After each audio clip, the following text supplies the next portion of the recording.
These three things: purpose, connection, surprise. That's what creates a magical first experience.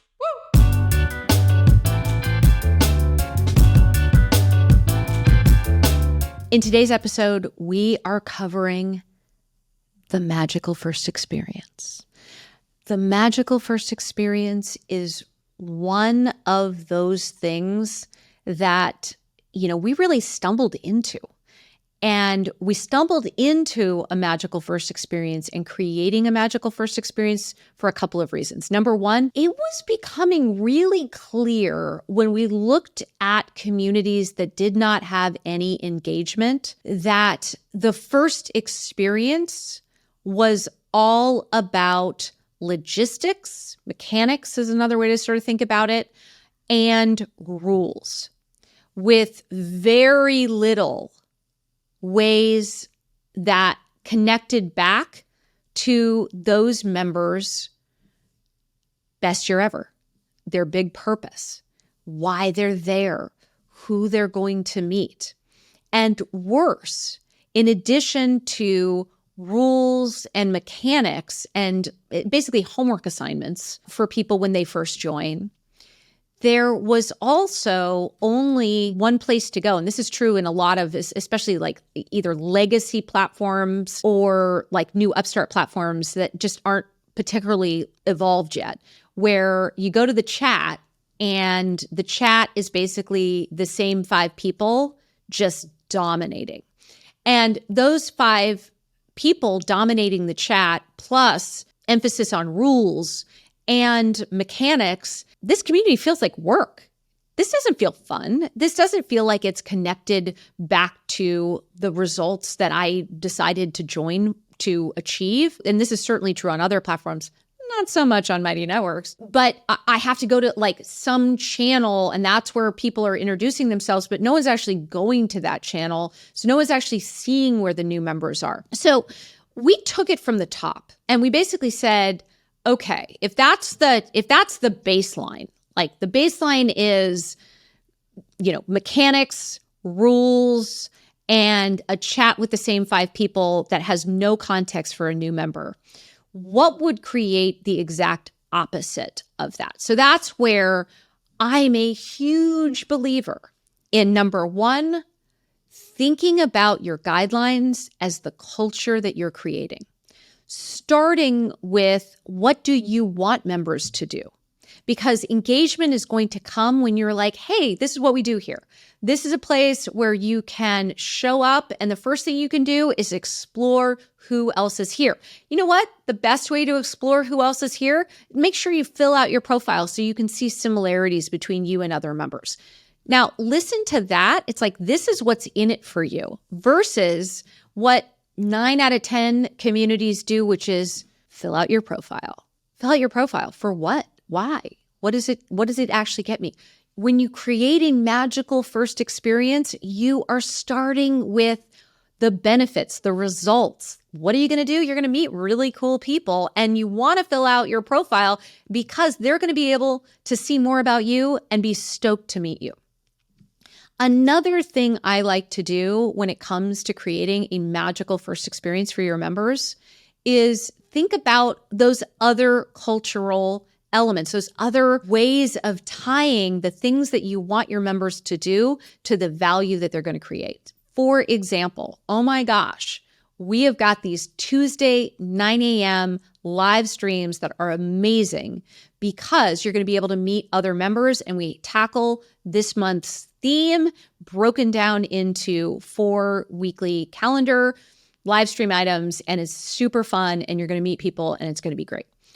Now, when you start with the positive, when you start with the value, it doesn't mean you're ignoring the guidelines. It doesn't mean you're ignoring, hey, don't spam people, don't sell your stuff, don't show up and be a jerk, don't show up and be negative.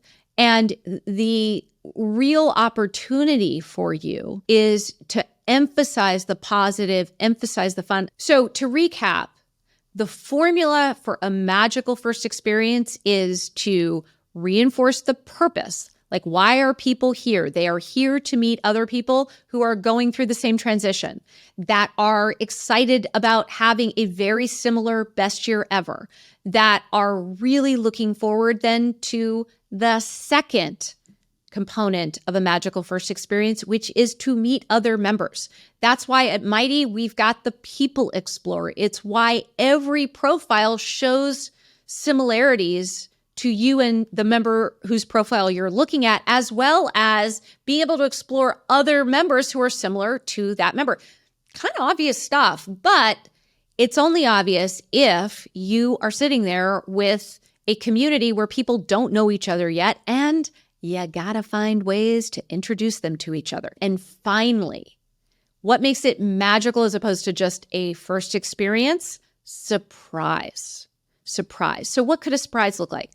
Well, maybe your community has a playlist, and especially it has a new member playlist that is designed for a new member to play while they're starting to explore other members in the community.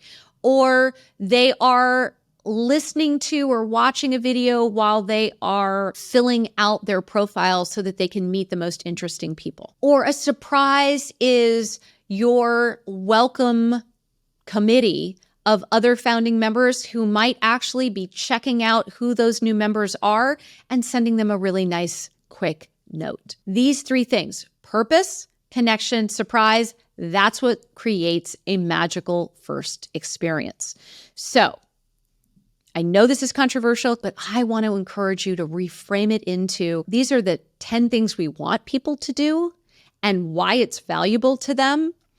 And then share the guidelines, but just make it like 10% of that first experience, not the primary thing that you have to go through at the very beginning in order to even join the community. So, with that, why don't I open it up to a question? Hey, Gina, I really feel passionately about getting my community ethos out there at the very top because I've run into some major problems before with this. How can I have my members' first experience being magical, but still do all the rules and stuff at the top? This is a great question. There's a couple of pieces I want to tease apart in your question because I think they're really important. Number one, you are going to have problems if you're building a Facebook group. And for a lot of people, a Facebook group was the first, and in some cases, only community experience that they have. And so here's the problem with Facebook groups and why they get so toxic so quickly is because most people experience your Facebook group or a Facebook group in their newsfeed. And when they experience it in their newsfeed, it means that, for example, your meditation community is being shown to somebody in between a highly charged political post or something related to somebody's family. It's out of context. And it means that people can be coming in pretty hot because that is how Facebook and a lot of the other social platforms keep people engaged, is heightened emotion. They don't care if it's heightened happy or heightened mad or heightened sad, just as long as it's heightened. Now, when you are creating a community of your own in your own space with your own big purpose and your own ideal member and your own definition of that ideal member's best year ever, it is different. So you actually have a different challenge, which is somebody showing up and they're like, what do I do here? So the way that I like to think about it is paint the picture of the culture you want to build. Give your members things that they can do that are going to get them those early wins that people are going to respond really well to, versus saddle them with a lot of work right up front. So a simple example, fill out your profile. It is the number one thing that people have been told whenever they join a membership or a community. And candidly, in a lot of cases, they should be filling out a profile when they're doing an online course. And maybe if they did that, more people would stick around for online courses than they actually do when it's just that content and just that course alone. So instead of fill out your profile, it's meet other members by filling out your profile, or see what you have in common with other members by filling out your profile. Another one would be, hey, answer the daily polls and questions, because that's a fantastic way to meet people. Another would be show up to our weekly live streams where we talk about different things, but more importantly, I'll bring members up on stage so you can meet them. Or another one would be play with the People Explorer. Maybe that's just for communities on Mighty Networks, but play with the People Explorer so you can see who else is like you and who else is near you and who else cares about the same topics. So those are the kinds of things that build a culture. So what I would say is, yes, there are the things like they got to watch the video. They got to know how these things work and how you've set up your network. But I would encourage you to start from the place of, what can I offer a new member to get them their first win as quickly as possible? So take it from their perspective back, not you as the host are like, I need them to do all of these things. Then think about, what are the connections that you want them to make? How, for example, do they meet members who are near them? And then what are those elements of surprise? A playlist, a ritual, a surprise welcome message that someone records really quickly and DMs to that person, and that person being that new member. There are so many different things that you can do that create a community culture of the things you want people to do. And the first step is just spending a little bit of time brainstorming, imagining, thinking bigger, dreaming bigger about what this can become in people's lives.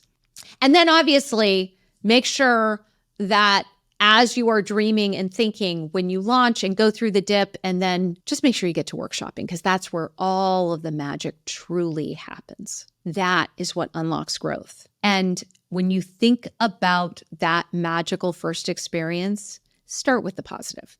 That's really what I'm saying in all sorts of different ways. I'm saying start with the positive. Start with, how do you get your members those quick wins where they see the value of what you've created and who you've brought together and what they're going to be able to get from it? Because that member's experience in your first session, in their first week, that actually determines whether they're still a member and getting value from it 6 months from now versus not.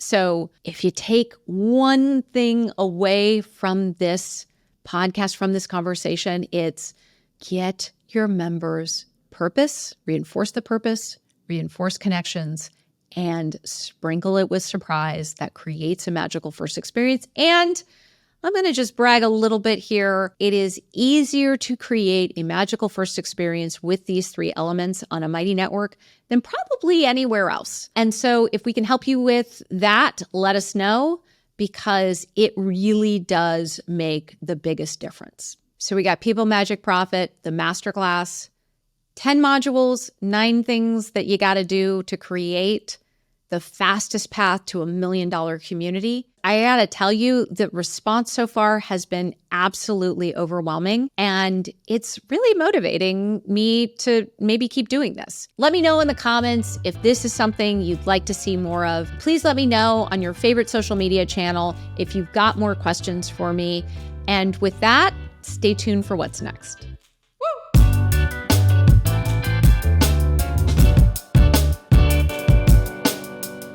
Thanks for listening to People Magic. Want more of a deep dive on today's topic? Well, check out People Magic Profit, my 9-part free masterclass on how to launch your own wildly profitable paid membership and community. Do you have your own burning questions you'd like me to discuss on this podcast? Well, I want to hear them. So leave your questions in the review section and keep tuning in.